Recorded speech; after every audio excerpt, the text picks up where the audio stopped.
Welcome back, ladies and gentlemen. Welcome to our second Q&A, which is part of our third part of everything of Debug You.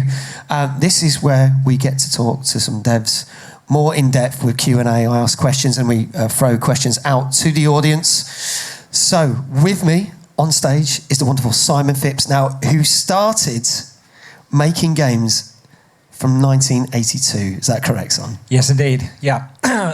So my friend Phil Basker, when I was 15 in 1981, said, I've got something that's really cool, come round my house. And it was basically a ZX81 1K kit that him and his dad had made from a electronics magazine.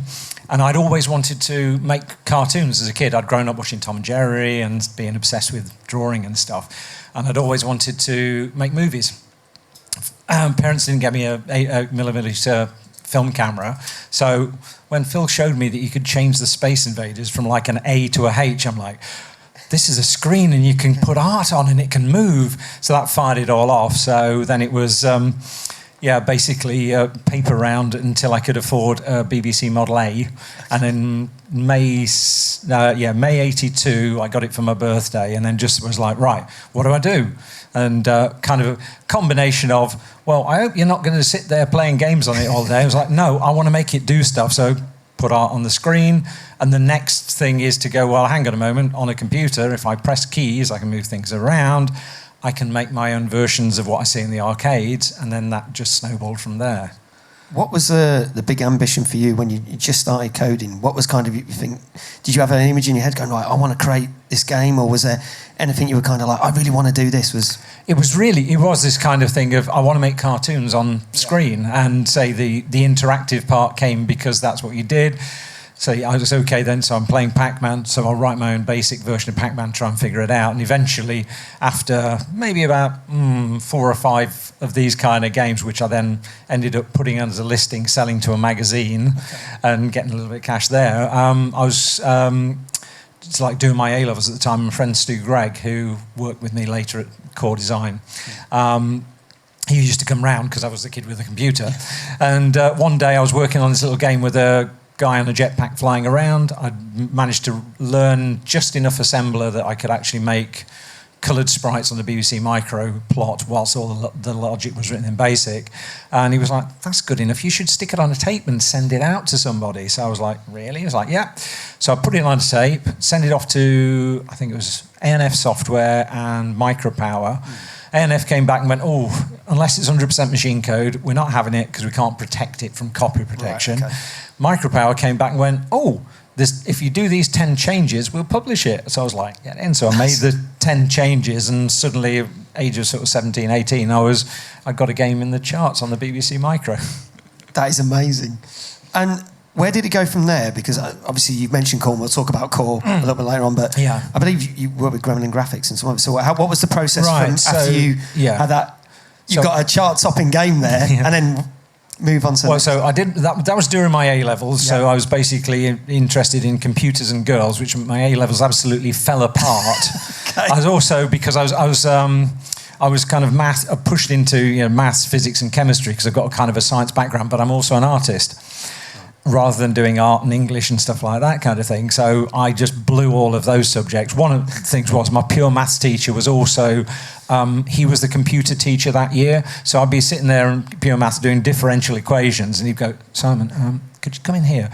And I'd go back into the computer room and set things up for him to teach the next computer session. So I was just absolutely hosed. So my backstop for university was I wanted to study something in computers, and my backstop for computers was HND Computer Studies at what was Trent Polytechnic, which is now Nottingham Trent University. And actually, to be honest, of all the people that I went to see in higher education, they were the nicest. So when I actually ballsed up my A-levels and met them, I was like, yes, great, get in. So I went and did the HND in Computer Studies. That was a sandwich course, so I did coding and all sorts of stuff in the first year. My second year was working in marketing as a part of an industrial placement at IBM. So Toll House Hill, at the top of Maid Marian Way, the big roundabout, there's a big building there, which is kind of like a big sort of tourist kind of building that spans the road. That was IBM's marketing department. And basically it was a case of my careers guy at Poly said, it's not a coding job, but you could get to work for IBM. I was like, IBM in the 80s was like working for Facebook or Google. So I'm like, I'm in. So I spent a year working in their marketing department and kind of working in this big American corporation. They kind of went to the end of it. When you finished your course, please feel free to come back. We'd love to have you. I'm like, I can never see myself working for a giant American corporation. No thanks. Went back, finished off my course and came out and I'm like, right, what do? I can do business computing, but kind of I'd like to make games. And I've been sort of tinkering around with bits on the BBC Micro, Amstrad CPC 464 with a cartridge which allowed me to code Z80 in the same way as I've been doing the 6502 on the B, but never did anything. And then I got an Atari ST and it was like, it was kind of good fun to play around with art and everything. So anyway, that was kind of what I was tinkering around with. And I finished Poly and got myself a job working in Long Eaton, which is actually my hometown, just down the road, working for a company writing BCPL for a desktop publishing software. So I'm in a little tiny cube farm coding BCPL, and it was basically building a graphical interface for a very complicated piece of publishing software to drive printers and stuff in a newspaper works. And I thought, well, that's kind of graphical, so it's kind of interesting. 5 months in, I'm like smacking my head on the desk and everything like this kind of thing. And then I get a phone call from my friend Terry Lloyd.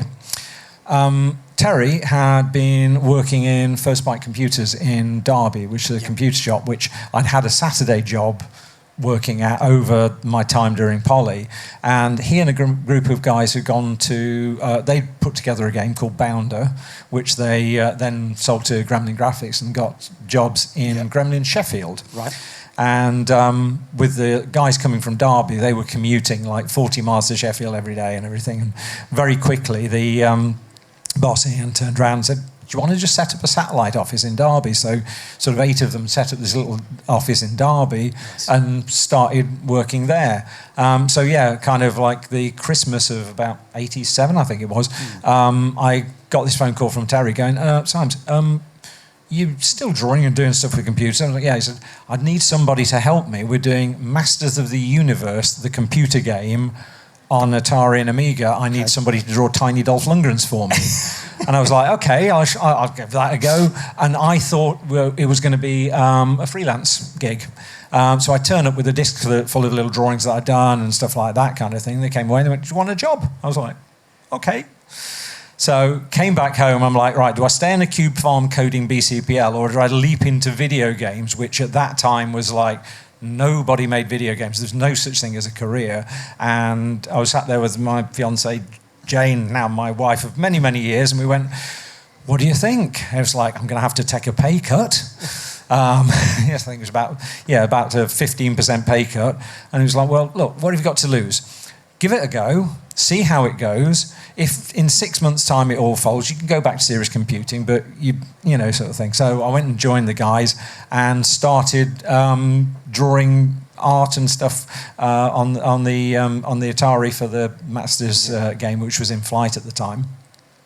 And then once I was there, I hooked up with the coders. There's a lovely guy called Andy Green, who was one of their coders, who was writing on the Atari versions at the time. And I was like, Andy, I know where I need to go with the code on this stuff, but always hardware has been the thing that really kind of gets me. If you give me a manual full of hardware specs, I just glaze over. Yeah. And he's like, oh, here's 12 lines of code. If you just do that, it turns the Atari ST into a big bag of memory and you can just launch yourself into doing stuff. So I was like, okay. So what I then started doing was I'd rapidly discovered that I hated the art packages on the Atari, on the Amiga, on the Commodore 64, on the Spectrum, on the Amstrad and on the PC, but I did like the one that I was working on the Atari ST. So I wrote my own piece of software to take the sprites that I'd drawn on the Atari, put them into various formats, and then just hand them out on disk. Go, there you go. There's your Spectrum graphics. I never have to touch a rubber keyboard anymore. So hang on, let me get this right. Yes. You created your own software that basically converted everything. So, yes. Yeah. How long did that take you to do? It's a few weeks of kind of just little bits and pieces. Yeah. It's just basically load in a screen, decode the pixels, and then spit it out in whatever format. And then basically what I'd do is I'd draw the Spectrum stuff in black and white, I'd draw the Amstrad in double width pixels, and just do the coding. But what it did mean was I could sit there happily drawing it on the Atari and passing it around. And then what then that led to was a load of optimization. So what you do is you draw the sprites to a particular scale and then convert them and everything, and suddenly you've kind of got a commonality. You're not drawing 5 games and stuff like that. So I was just kind of writing my own utilities, and then the next thing was, okay, I'll write a game. So I just started writing my own little platform game, and started, whilst I was working as a graphic artist during the day, I was also coding my own game of an evening kind of thing. But that was when we were finishing at 5:30 and going, and before they'd invented crunch. So from there, talk about... I mean, there's a whole ton of games that you've worked on, and like I've got a list here because I finally, before we were doing this talk, I was saying I finally got to see Simon speak at the Nottingham Video Games Expo in December of 2022, and I didn't realise that you did all the stuff for the Monty Python game. Oh yeah. And some people didn't even know that, you know, it's like it's Monty Python. And I remember opening magazines and seeing that game and finally, now I never got to play it, but I finally remember when you started talking about it, I was like, oh my God, you did that. And there's tons of us. I remember Skate Crazy. I remember the opening computer and video games magazine, and there was always the advert for Skate Crazy. Yes. There's tons of stuff. Tell us kind of what happened next. What were the other projects you went from Gremlin? So from Gremlin we did Master of the Universe, went on to do something like Skate Crazy, which was kind of like the time when I think 720 Degrees had come out or something like that kind of thing on the Commodore. Gremlin wanted to do a kind of skating-based game, so I ended up contributing to the art on that. And we did several projects, and Gremlin in Derby, great fun vibe, the guys were lovely, but Gremlin hit a cash flow crisis and they had to shut down the studio. Right, okay. And so they're in this situation where they went, guys, we'd love to have you on board, but we need to have you in the Sheffield office or we're going to have to make you redundant. I was like, well, we don't want to be doing all this commuting, you know, sort of thing and stuff, so thanks very much, see ya. Then, the following day, Gremlin's sales manager, a guy named Jeremy Smith, came round with Kev Norburn, who was one of the founders of Gremlin, and said, hey, if we set up in this building, will you work for us for a new company? So I was like, okay. Which became Core Design, and the reason it was called Core was because Jeremy wanted something that sounded like Rare. Right, okay. By that point, I'd got my coding down, so I was capable of actually writing a full-scale game. So we kind of led with 2 projects. I think there was an action fighter conversion for Sega, which was the Master System kind of spy hunt type game. That was being handled by Andy and a bunch of them. And then the other one was a little game called Rick Dangerous that myself and Terry Lloyd had come up with, going, we want to do, well, we actually just listed down all of the genres that had been done. It was about the time when Black Tiger had come out from Capcom in the arcades, and we were like, well, that's Swords and Sorcery off the list. And we're like, you know what's never been done for a long while or properly? An Indiana Jones game. Yeah. So we did this goofy little kind of Indiana Jones game that full of traps and sort of stuff. It's got that Super Meat Boy kind of, you know, you're going to die millions of times over. And then we did that. I coded the 2 68,000 versions, did all the sprite graphics using the utilities I'd done. Terry did the backgrounds and Informants. We got that out. And basically we were on a cycle as kind of developers for hire for a good few years kind of thing, turning things around probably every 4 months or so. We got to, let's think, I'm just trying to think of the order. Got a couple of games under our belt, and then Jeremy comes and goes, oh, I've been talking to Virgin Games. You can work on Judge Dredd or Monty Python. Now, I'm a massive 2000 AD fan. I kind of grew up with all this, like, Judge Dredd, Judge Dredd, Judge Dredd. He went, came back and went, yeah, we got Monty Python. I was like, no.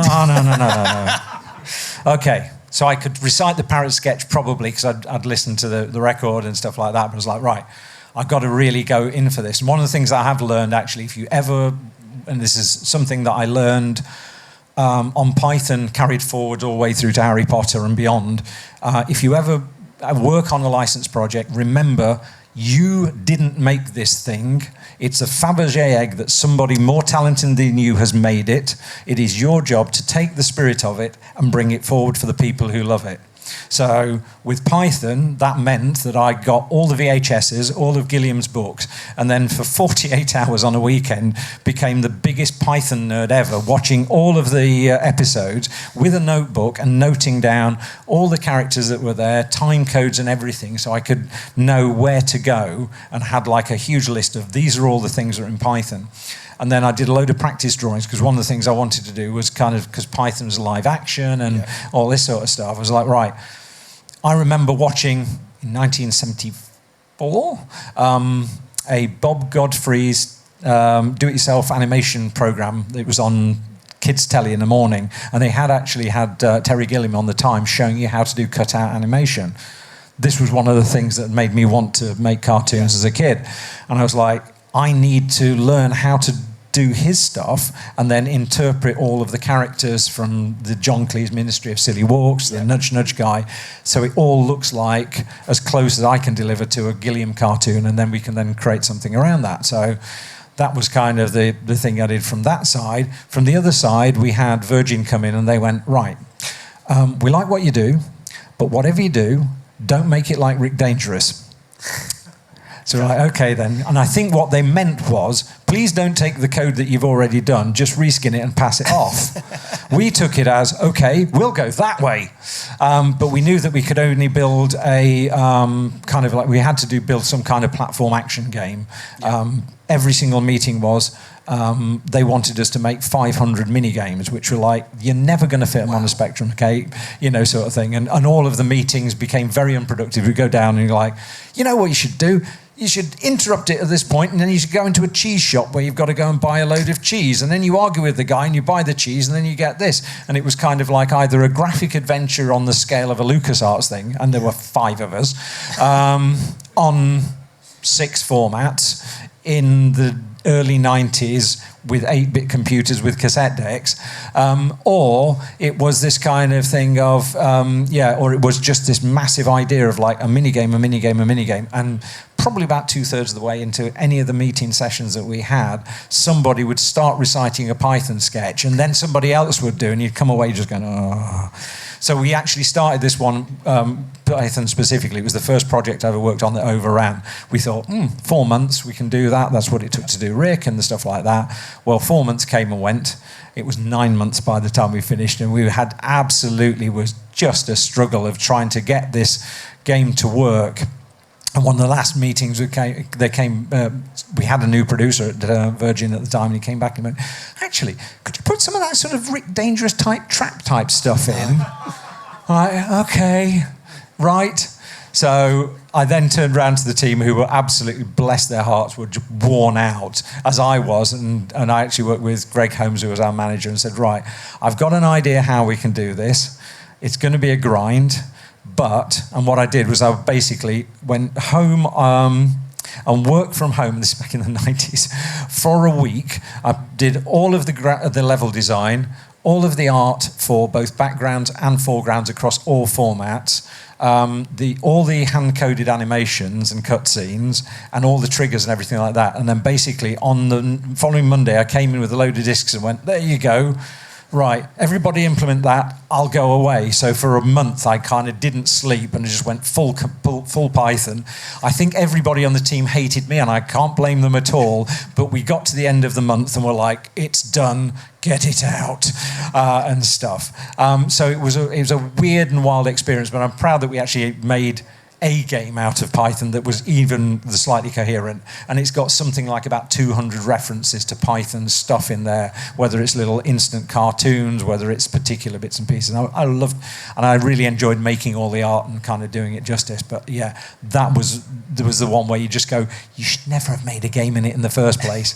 In an alternative universe, there is the guy that made Judge Dredd who went nowhere after that. So I'm here. It must have worked somehow or other. So yeah, that was Python. Yeah. We did Rick Dangerous 2, sequel to that, and then I was in the stuff we were doing at Core. We then turned into a publisher. I think Corporation was the first game that came out. That was done externally. We had an amazing kind of August bank holiday where we had to get the game out. Everybody, including Jane, came into the office, and we went without sleep for about 72 hours, including driving up to Leeds to the mastering facility because they didn't have the things. And everybody in the company, including the devs who just finished the game, were stood there on the conveyor belt getting the things into the boxes and basically hallucinating because we hadn't got enough sleep. And then some of the lads, after that, had to deliver stuff to the distributors in the following morning. But we got it out, Core survived, and we went on to be a publisher for the next few years. Then I started, I was kind of doing a load of platform games. My next one after around that was a game called Wolfchild, which actually, Amiga Action this next month, I've just painted a cover for them. Nice. And it's got a feature all on the game with my concept art for it, which is kind of wild to be thinking I painted a cover based on the thing. Yeah, anyway. But what I wanted to do was get away from all the little cartoony guys and stuff. So I was very influenced by anime and manga kind of thing, growing up as a kid, seeing things like Marine Boy and Shogun Warriors and stuff like that. So, and also Capcom games. So made this game with John Kirkland, which you're a character that sort of like is a future warrior that goes into sort of like an anime sort of island of Dr. Moreau, and he can transform into a werewolf and fire magic. At that point, actually, I was just poised to set working on it, and it was the first time I actually have a proper dev system. You know, I had SNASM, where I could have a PC hooked up to an Amiga and Atari, and you can actually code and stop it and debug it. Because all the games that I'd written up until that point, basically, you pressed a button, ran the game. If it crashed, you took everything out and then ran it and kept on rerunning it until it worked. And then the only connection to an Amiga I had was you fired the code down the printer port and then just saw what happened. So finally, I got this dev kit, and there was sometimes the games have gotten so big you can't do the coding and the art and the design. It'll take too long, so you're going to have to drop a discipline. I was like, you got better coders than me. Okay, I'll stick with the art and design. So I teamed up with actually my school friend John Kirkland, and we made Wolfchild, which came out on the Amiga and the ST, and then for the next 18 months, Core was then kind of doing deals with getting it on the SNES, and on the Mega Drive, the Mega CD, the Master System, and so kind of like I spent a load of time doing all this conversion work and things. So that kind of went on for a few years of exploring, going and doing. We had the guys who make Thunderhawk come in, and at that point I was helping out with the design for that and everything. So yeah, up till about 93, I think it was there. Mm-hmm. Now, you've worked on a number of... Actually, let's ask this. Are there any Harry Potter fans in the audience? Never heard Yes. Right, so you've worked on a ton of Harry Potter games. Yeah. Talk us through what happened with that and how that came about. Yeah, so let's think. After Core, I went to work at Acclaim in Teesside for about 5 years.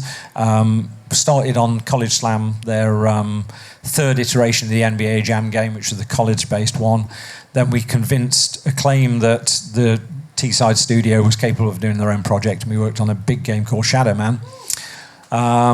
Hey, cool. Got a fan in the audience there. Sweet, cool. That was cool. We actually were pitching the original projects, and they came back and they said, "Oh, we like what you're doing, but we don't want that. But we've got these Valiant comics. We've just done Turok the Dinosaur Hunter.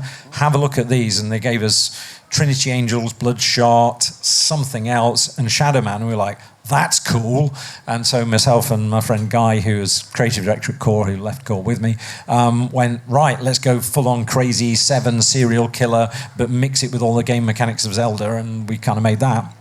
Anyway, 5 years of being at Teesside, we set up Shadow Man 2, and basically the two guys that had founded the studio, Darren and Jason Falkus, had left at that point to set up on their own, and always when the founders leave the company, it kind of isn't the same anymore.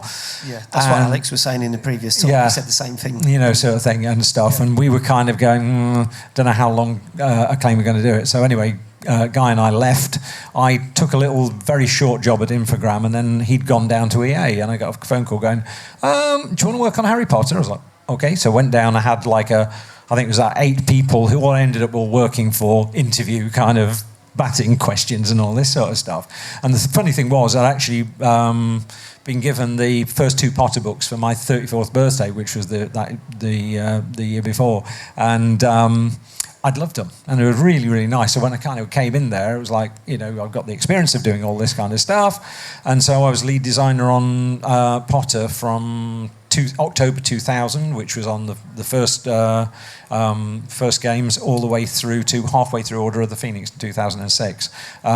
When I came in, the first Potter games for Philosopher's Stone were in flight with Argonaut, No Wonder and all, and that was one of those things where all of a sudden Guy and I, because we were so kind of like, we'd read all of the books, and based on the learning from back in the Python days, and also an Asterix game that I'd worked on at Core, it's like, hang on a minute, you can't do that in Harry Potter. Just because it's magic doesn't mean you can do anything. So we became what we termed the fiction police, and we basically spent the first few months reining in all these crazy things where, because the external studios had gone, well, it's magic, we can do anything. It's like, no, there are rules, sort of thing. Is the way there are rules in Star Trek, or they're in Star Wars, or whatever, universal rules. Plus also, Jo Rowling is absolutely on it, and bless her heart, she has kept that going all the way through over the years. Wish they'd done that with Star Wars.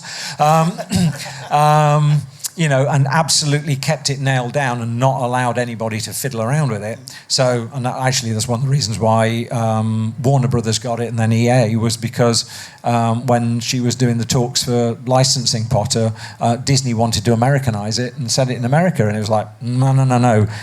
It's English, it's all quirky and all this lot. So we'd had actually a big document full of notes from her that we came in with suggestions and everything like that. It was like, wow, this is cool.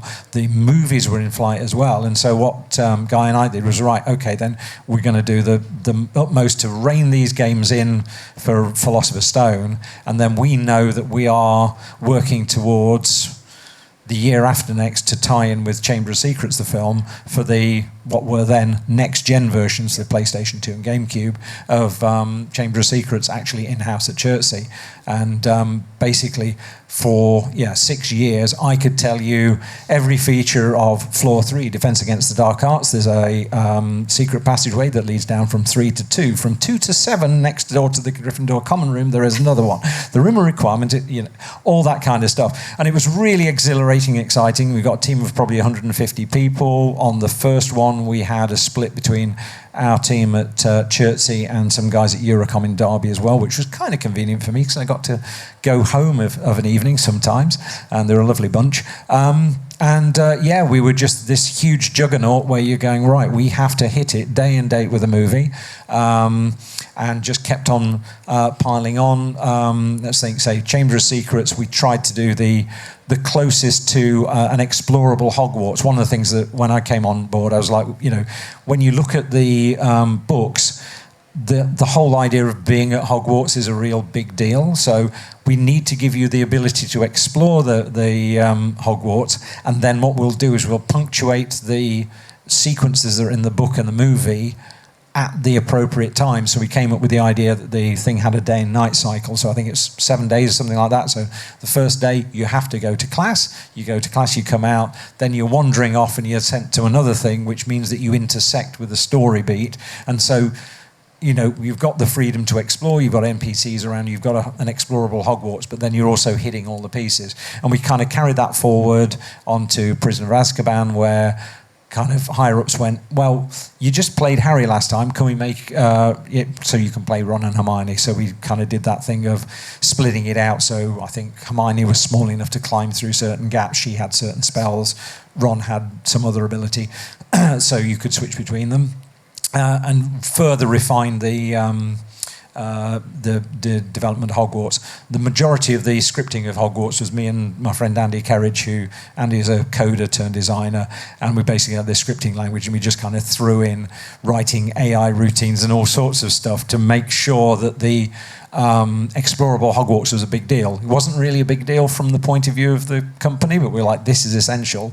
Got to Goblet of Fire, which is the one with the big Triwizard tournament in, and the thing came down and was like, well, you played Harry in the first one, you played Ron, Harry, and Hermione in the second one. We want it multiplayer in the next one because it'll be better because you can have 3 characters you're all playing at once. So like, okay, right.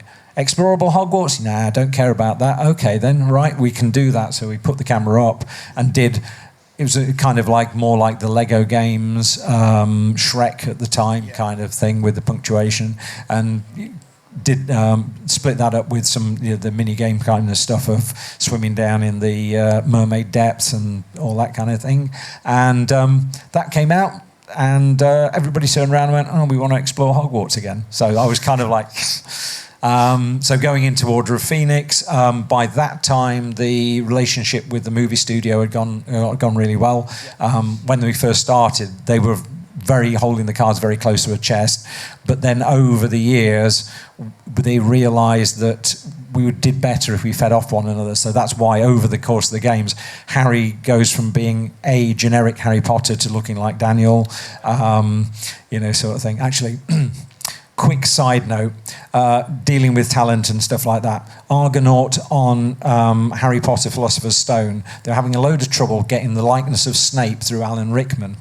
Now, bearing in mind it was a PS1 game where you basically have 1, 2, 3, 4 polygons for Alan Rickman's face. And he was like, not too sure about the likeness. So they literally took 9 different angles on the same model, sent him the pictures, and he went, I like number 6. They went, funnily enough, that's the one we've got in the game. On Goblet of Fire, I also remember being in a meeting where it was like, well, can we make him 50% more like Daniel, but no more than that? So when we got round to Order of the Phoenix, like, make it look like him. So one of my last things on Order of the Phoenix, because I finished on that halfway through, was myself and Kelvin, who was the art director, taking all of the set plans for all of the movies, all of the layout of the Hogwarts model, which changed and adapted over the movies, and then everything that we knew from the books, and actually creating a version of Hogwarts that would look like all of the ones from the movies, but also was fictionally correct. Really pleased with that one. And at that point, I then got a call from my friend Alex Ward, who was the head of Criterion, creator of Burnout and all that lot, going, I bet you're sick of playing with ones. Do you want to play with guns and cars? I was like, yes, I'm in. So then I transferred to the Criterion studio in mid-2006, 2007. And I'm right in thinking you worked on Need for Speed Most Wanted, is that correct? Yes, indeed. Yes. Yeah, this is the 2012 version, not the original. That was, what happened was I worked at Criterion doing all sorts of things around Burnout Paradise. Yep. I ended up doing a video podcast that we put out whilst we were doing our DLC, pitched a load of games that all went down well but never got anywhere and stuff, and momentarily from 2009, 2010, I actually left EA and came home and to work back in Derby with my friends at Eurocom. So I did a couple of years there, and then I got a call going, do you want to come back and down south? So thing is, I've actually always lived just between Nottingham and Derby, but I've worked away during the week and come back, and that was kind of the way to have the intensity of working in games 5 days a week, all-nighters and all that kind of stuff, and then stopping and coming back home and being at least 100 miles away from the office, and nobody could get me in over a weekend, which was having sort of like had done 7 days a week, insane hours for probably about 2 years at core. It was such it was the closest to a work-life balance I was ever going to get. So 2010, the guys at Criterion, they'd done Need for Speed Hot Pursuit, and then I got a call going, do you want to come back? I was like, all right then. It was the easiest kind of interview I've ever had. So I came back and ended up working on the multiplayer side. So it was myself and a team of about 7 or 8 really genius programmers and one great producer, working on kind of this whole kind of playlist-based, go online with your friends, drive around in mad cars and do silly stuff. Nice. Now, we've got about 15 minutes, so I want to open up the Q&A to the audience. If you've got a question, please raise your hand and I will be the roving report and come out. So if you've got any questions for Simon, wave your hand now, because I can now see. Thank you for being with us. Yes, so I'm going to hightail it over here, grab the mic. There we go. And there's no such thing as a silly questions, they said, so there you go. That is for you. Hello. Hi there. Hello, I'm Jakob. I was in the late 80s. I was a teenager who had a Commodore Amiga. And two of my favorite games were Rick Dangerous and Wolfchild. Oh, cool. We've talked about already. And I guess I always wondered, because I'm a programmer myself, and I work with music and different things, and the Amiga was where I started. Yep. And I always wondered how, like, working on Wolfchild, for instance, what was your day like? What were the tools you used? What were how did you interface with the other people, like the composer and if at all? And Gotcha. And yeah, how was the process? Okay, so process was, I worked with my friend John Kirkland. He was actually my best mate at school, actually. He ended up getting a job in the games industry at Core, and we hit it off, and we were kind of in the office for probably about 12 months working on that. It was me sitting with an Atari ST with OCP Art Studio, which at the time was a great little piece of software, because what that allowed you to do was it allowed you to do a lot of sprite animations and things on the Atari. And then, say, I'd written my own utilities to cut the sprites and put them into Amiga formats and things like that. And then John sat next to me, and we were just sort of, I think I wrote the scroller for the Atari and the ST, and it was just us sitting there eating biscuits, drinking cups of tea till late in the night, going, oh, we'll kind of do this. Where Wolfchild came from, one of the lads, Bob Churchill in the office, massive goth music fan, had this belt with the words Wolfchild written on. He looked like Ian Astbury from The Cult. He was into all that music and everything like that. And I was like, that sounds kind of cool. And somehow or other, that word again in my brain, all the anime and stuff, when it was called manga, that I'd kind of absorbed as a kid, all kind of came in. And I was looking at the Capcom games. I was like, ooh, hang on a minute. There's something in here. And then kind of thought, well, how would you do it? You basically have an energy bar that you take up. The more health that you gain once you get into the top layer, you then become the werewolf. A little bit inspired by Altered Beast as well. And if you can keep your health up, you then throw projectiles and stuff. But yeah, it was just day to day, the pair of us sitting there next to one another working. And then I think it was Martin Iverson that did the music. Martin wrote all of his music, if I remember rightly, on the Amiga using, I think he got his job with us basically because he had made a load of music using that sort of one of those kind of sample-based music systems that was on the Amiga and stuff. And some of the guys, the cleverer guys than me, had written a player that would allow us to slot that in. But it was basically, here's the level, we need music and sound effects for it, Martin. So he just sort of went away, came back. He was very much into acid jazz. So you'll find some of the core titles at that time all started going a bit noodly and a bit sort of like, yes. But yeah, it was just literally just hammering away at the, John and I going, okay, then we've got this little box moving around, bouncing around and stuff. Me then slotting sprites into it.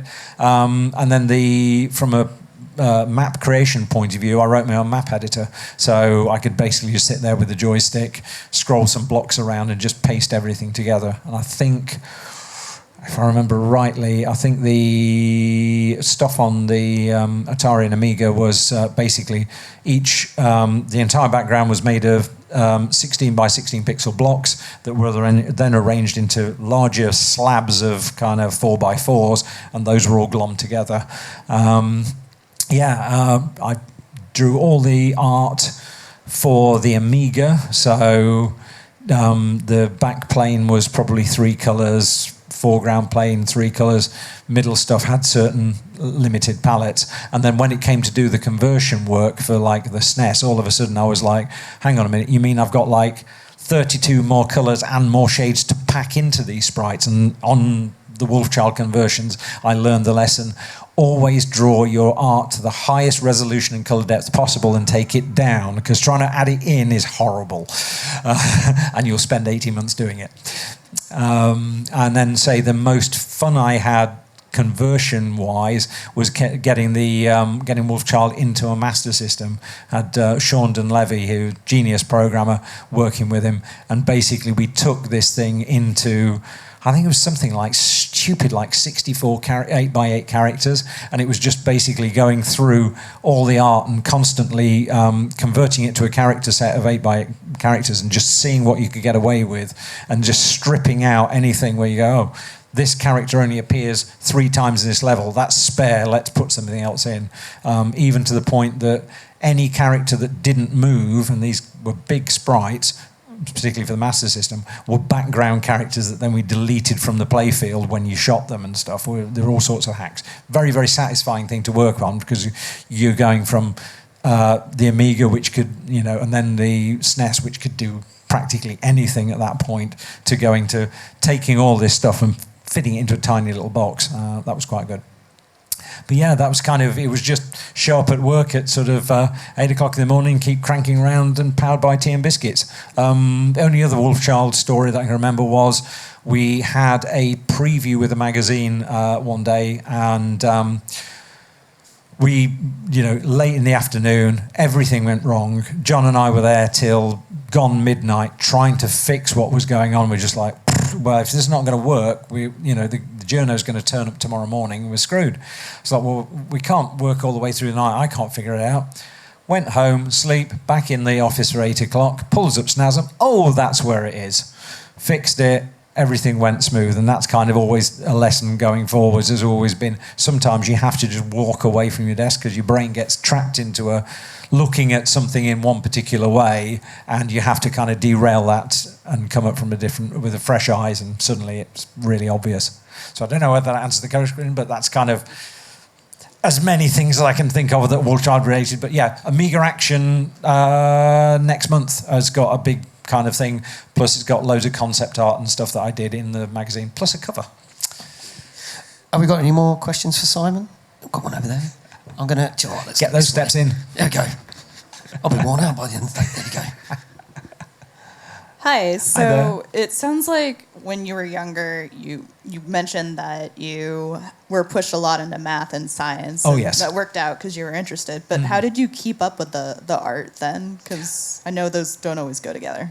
Well, I say it's one of those kind of things. I've always wanted to just make stuff, and I say I've got a brain that kind of can do logical things, but also does the art. So I've always drawn, and I'd say I've kind of had this sort of aptitude for science. So it has been this kind of thing of, it's just, I think the way my brain works, I just don't stop fiddling around with things. I build Arduino-based Star Wars robots now in my spare time, and cosplay, as well as paint, and I think it's just one of those things. My brain just likes to make things, and one of the avenues was, I want to make movies. I can't do that, but I've got this box in front of me that can do all this animation. So it was this kind of, I can draw the art to a reasonably competent degree. I can get things moving to a reasonably competent degree. By no means am I a great coder. My son, he's an amazing coder, can't draw for toffee. My daughter, amazing artist, can't code for squat. So I'm sort of got a little bit of the both, and I've kind of just sort of negotiated my way through trying to find solutions and stuff like that. I will say, though, over the years, the great thing about working in games is it's always changing. And as long as you're prepared to change and to embrace what's coming up, it's amazing. Because I say, when I started, it was literally Pong and Space Invaders and black and white. I had the first home colour computer, and now on the game that I actually retired at the end of last month. I'm doing about 1 day a week now with my company, Three Fields, I was working with, just to help them finish off the game. But the game that we're working on at the moment is a driving game, which has got 200 square miles of island to drive on, millions of blades of grass, hundreds of thousands of trees, millions of leaves,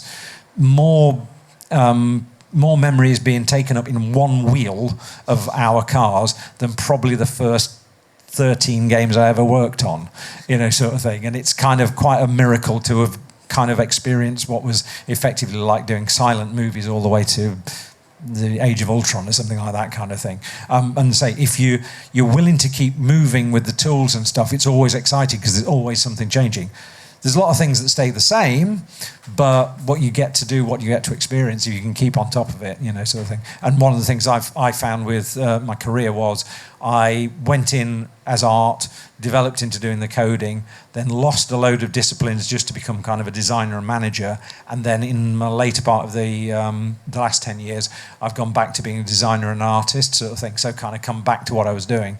And I think one of the pieces of advice I've kind of already said to my son is like, if you're happy with what you're doing, when they start bringing in the spreadsheets and PowerPoints, just approach it with a little bit of skepticism, because suddenly you'll end up managing people rather than doing the thing that you love. So, yeah. Hope that helps. We've probably got time for one last question. There we go. Okay. Hello. Hiya. If you could do it all again, would you still go down like the whole doing the games, or would you do more of your cartoons like you said you'd like to do? It's been such a...